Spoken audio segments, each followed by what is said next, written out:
ಹೊಸಕೋಟೆ ನಗರದ ಐತಿಹಾಸಿಕವಾದ ಅವಿಮುಕ್ತೇಶ್ವರ ಸ್ವಾಮಿ ಬ್ರಹ್ಮರಥೋತ್ಸವದ ತೇರು ಕಟ್ಟಲು ಇಂದು ಚಾಲನೆ.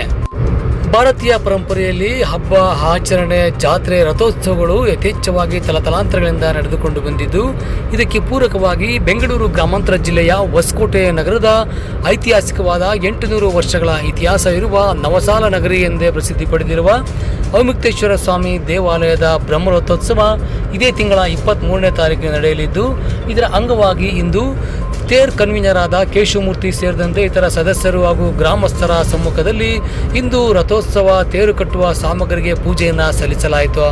ಇನ್ನು ತೇರು ಮುಗಿದ 9 ದಿನಗಳ ನಂತರ ಪುನಃ ರಥದ ಸಾಮಗ್ರಿಗಳನ್ನು ಅವಿಮುಕ್ತೇಶ್ವರ ಸ್ವಾಮಿ ದೇವಾಲಯದಲ್ಲಿ ಸಂಗ್ರಹ ಮಾಡಲಾಗುತ್ತದೆ. ಇನ್ನು ಬರುವ ವರ್ಷ ಇಲ್ಲಿಂದ ಪೂಜಾ ಸಾಮಗ್ರಿಗಳು ರಥದ ಗಾಲಿ ಮತ್ತು ಅಚ್ಚುಗಳನ್ನು ತೆಗೆದು ಪೂಜೆಯನ್ನು ಸಲ್ಲಿಸಿ ಹಳೆ ಬಸ್ ನಿಲ್ದಾಣದ ಬಸವೇಶ್ವರ ವೃತ್ತದಲ್ಲಿ ತೇರು ಕಟ್ಟುವ ಕಾರ್ಯ ಪ್ರಾರಂಭವಾಗುತ್ತದೆ. ಅದಕ್ಕೆ ಇಂದು ಕನ್ವೀನರ್ ಕೇಶವಮೂರ್ತಿರವರ ನೇತೃತ್ವದಲ್ಲಿ ಅಧಿಕೃತವಾಗಿ ಪೂಜೆಯನ್ನು ಸಲ್ಲಿಸಿ ಚಾಲನೆಯನ್ನು ನೀಡಲಾಯಿತು.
ಇಲ್ಲ ಕಣ ಇಲ್ಲ ಸೇರು